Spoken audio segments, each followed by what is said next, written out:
Anyone who didn't have it on stage 8 was really going to suffer. It was the first day in the Alps and the first altitude finish up at Morzine-Avoriaz. But Lance Armstrong was out of contention long before the final climb. A couple of crashes put him on the back cleat early in the stage, but the old Armstrong would have raced his way back. The 38-year-old Armstrong couldn't live with the pace being set at the front.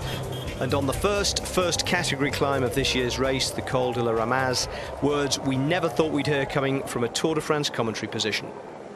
Well, it sounds as if Lance Armstrong is having a little bit of a problem too, and it appears as if he is being dropped as well.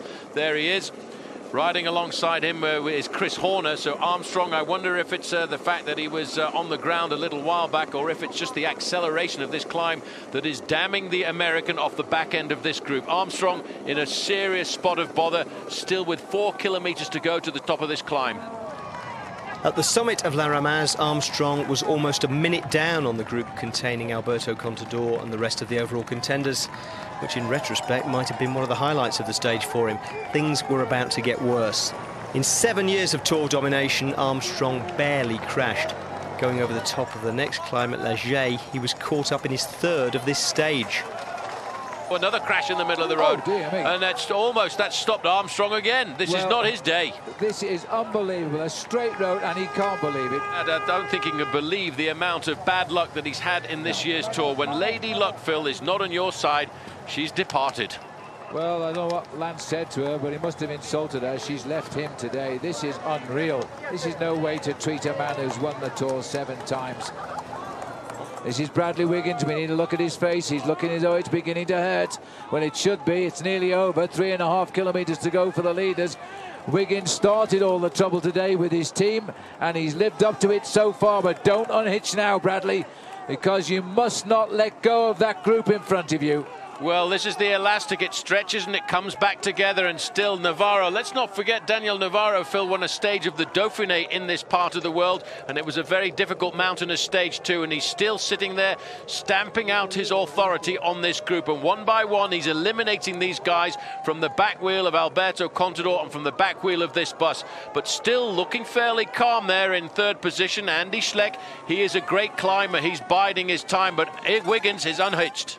Well, I tell you what, they're going to take a lot of strength from this, as the mountains are only just starting. They found the little hole in the armour of Contador, but there's the counter move, and Contador goes again here. But has Samuel Sanchez done enough at 400 metres from the line, or will Andy Schleck, who started the move, try and sprint by him? The pack are together and closing in. Guessing screws himself to try and get up there now, followed by Contador. A final kick now. This is like the Olympics reborn. Well, Andy Schleck needs 30 seconds over Cadel Evans if he's going to think about getting himself the yellow jersey at the end of the day, Phil. But I think more interested in it is to try and get himself the victory. Sammy Sanchez has got the sprint. Andy Schleck's coming up alongside him. They're into the finishing straight, but you know, Sammy Sanchez is looking back to see whether or not there's going to be any acceleration from Schleck. The crowd see the Tour de France at Avoriaz. A second kick by the Olympic champion. It's not enough. It just was not enough. Andy Schleck has won the battle today of Avoriaz. He beats Samuel Sanchez. Guessing, who started the final throws of the attacks, gets third. Fourth will be Kreuziger. Fifth, I think, Contador. And Cadel Evans is the next wearer of the maillot jaune, and he wears it for Australia. Well, Cadel Evans has led this race once before, but never all the way to Paris, and never as the reigning world champion.